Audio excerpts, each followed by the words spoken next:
Port Vale this Saturday, they're yet to win the league, but they're going to come to us hoping to change that. What are you expecting from them on Saturday?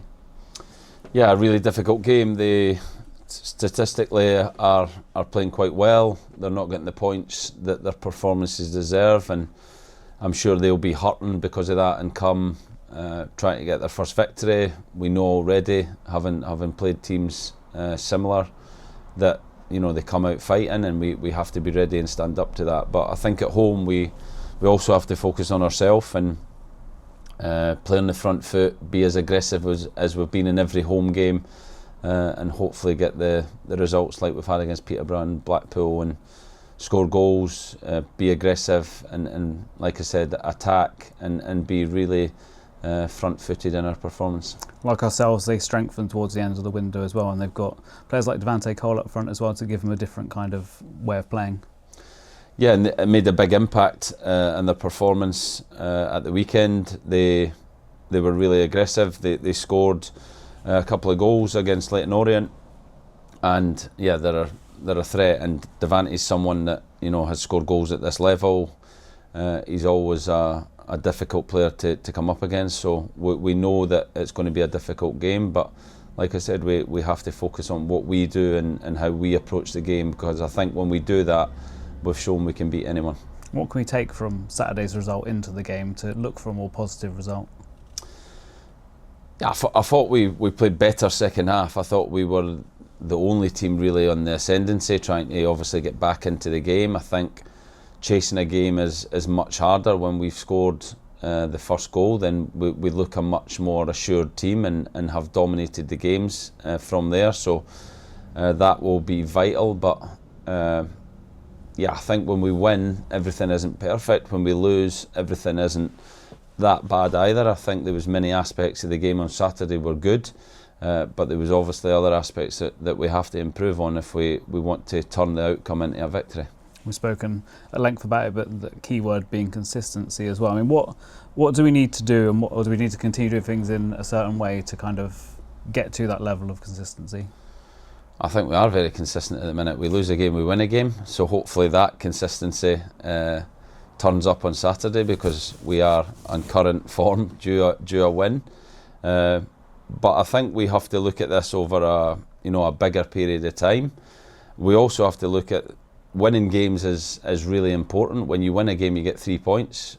So we've managed to win 3 games, 2 at home, 1 away, and actually put ourselves in quite a good position in the league. So yes, we want to add a consistency in terms of not losing every second game, but we also have to look at the positives, that we have won games. We have won game quite convincingly. And we are working in a really consistent fashion at the training ground. The players are consistently training at a good level. We now have to take that into games, but we know at this level it's not easy to win football games. No matter who you're playing against, every game is difficult. So yeah, over the course of the season, we hope to be putting better runs together in terms of victories or undefeated runs together. But at this moment, that's not happened. But I hope the consistency stays for the time being in terms of the start we've had. Dan gave his reflection yesterday, and in that he mentioned that he's seen a bit more bite in training maybe the last couple of days. Is that something you've noticed and something that you're keen to see? Yeah, it's something I've spoke a lot about with the players, about how we prepare for games. I think we train really well. I think the application, the intent in training is brilliant. I think games are slightly different in terms of the psychological aspect of building up to a game at a stadium with supporters where there's points on the line. I think there's a different feel to a match day, and I actually spoke about Carlos Alcaraz, who I watched on Sunday night, and I watched his warm-up before he went out to win the US Open, and his warm-up was incredible in terms of the focus, the intensity, the stretching he was doing, the little juggling drills he was doing, and how engaged he was before he went out to then produce an incredible performance to win. And I think it's important you always try and find things from other sports or different sports people where you can learn a little bit, because as I've said to the group, we prepare the group in terms of how we want to go and play in the game, but individually everyone is different in how they prepare and get ready, so that at 3 o'clock you're at your optimum. Now that might be, you know, some people shouting and getting themselves up for it. Other people might want to sit and be quiet. But everyone at 3 o'clock has to be in their flow state or their optimum state to go out in the pitch and perform at a high level.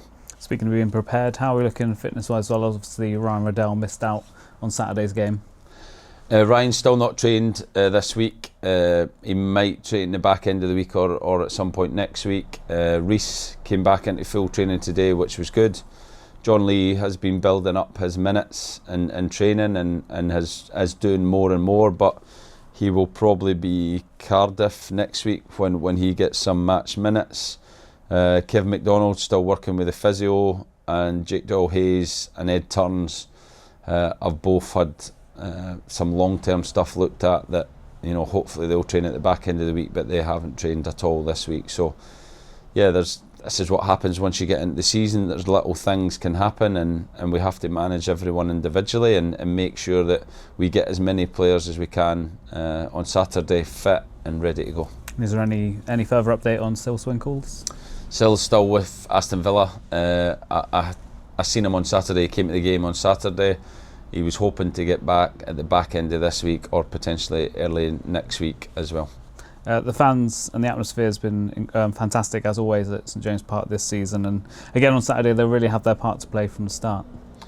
Yeah, they will, and I said this recently as well, it's two-way. At times we need to give them something, and I think we have done that at St James Park this year. But there's other times where we're going to need them when the team's in a difficult moment or the other team's on top. So I think this year our performances have been very good at home.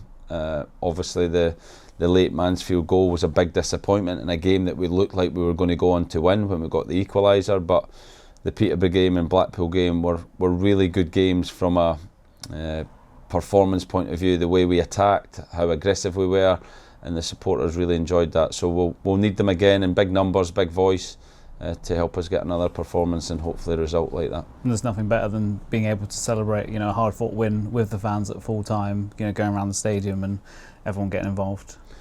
Yeah, it's what we work for. It's the, you know, I think a lot of people don't see the sacrifice that players, staff, you know, staff on and off the pitch, what we do here at the Cliff Hill training ground, like the hours that people put in. You know, Sue, I see Sue here, you know, every morning when I come in, Sue's, you know, just behind me. She'll come in and she'll start her day's work, and she's here till late at night. And when we can get a win and see the supporters round the stadium, but then, you know, see those people in the tunnel and have the picture, then, you know, it's really important and really enjoyable when everything can come together in that moment, and that's what makes all the sacrifice worthwhile. So yeah, we have a lot of hard work to do still before the game, but hopefully we can have that moment again on Saturday night. Away from this weekend's game, the EFL are marking Youth Development Week starting on Friday, where they kind of highlight success stories with youth football and academies. And for us, that's not just a week-long thing, it's a 365-day-a-year thing, the academy, isn't it? And we know what it's done for the club over the last kind of 20 years can't be underestimated. No, it can't. I think it's, you know, an incredible thing that we kept the academy at a time when it would have been easy to just, you know, cut the costs and not have it. But I think it's been a master stroke to keep it, and it really has saved the club in terms of the finance that is brought in over the years. And I do think there is no better thing than to see a young person come through the academy and grow into a football player, and then, you know, go out in front of the supporters. I think supporters also like that feeling of a homegrown player, and for us to have had so many over the years, it's really special part of this football club. It's in the DNA of this football club. There has been another batch come through this summer that I think has good potential and has to keep working to get more opportunities and kind of grow into regular first team players. So that is hopefully an exciting group that can, you know, grow into the mould of a kind of the Josh Key, Archie, Harry, Alex, Matt J. Am I missing anyone? And the list is endless, I think. that really, that isn't it? kind of group that obviously won, promotion recently. Hopefully that next batch is coming through, and we get to see many of them again on SJP soon. As you mentioned, just this season we've seen George Birch, Kieran Wilson and Charlie Cummins make their first team league debuts as well. So great moments for them, and I'm guessing you're hoping that makes them hungry to earn more opportunities as well. Yeah, because it is only a debut, it is only a start. Like to be a first team player, you need to play 100 games to call yourself a first team player, and they have made good starts. They had good pre-seasons where not only did they just stay fit and keep themselves around it, but they actually performed well in all the games, which has kept them in the group. And then to manage to then get on the pitch in a League One game is brilliant, but they need more. They need to keep working, they need to keep getting more opportunities, which hopefully they'll get, whether that's the Virtu Trophy or the Premier League Cup. They'll get more opportunities to show me, to show the staff, that they want to be involved and they want to be regulars in our team. And if they do that, there's no better feeling for me, for the club, for the supporters to see homegrown players play in the first team. So hopefully they can all go on to do that. And as the club's manager, what kind of role do you play in their movement from 18s football up into the first team environment? Because it must be such a big change and culture shock for them as youngsters as well. Yeah, it is, but I think we get to know them through their time here. They're obviously at the training ground and we see them. We have a meeting every week with Peway, Parksay and David in terms of the under-18s progress. We actually do quite a lot 11v11s on a Wednesday against the 18s, so we've trained against them and we've used them as kind of the opposition so that we can get some detail into the players for the prep for a Saturday. So we do know the players as they go on their journey from the academy, and when it comes to decision time, we all make that decision. It's not one person's decisions. We all kind of discuss what we think is right for the player and make that decision. And I'd like to think the player and me and the first team staff have a relationship with that player when they come up to us, rather than just coming up new and kind of being probably daunted by the situation. So yeah, this summer we obviously had Kieran, Birchie and Oaksey, who we knew, all three of them, and they've came in and fitted in seamlessly so far, but there is so much more to come from them and so much more work that they need to put in to be regulars.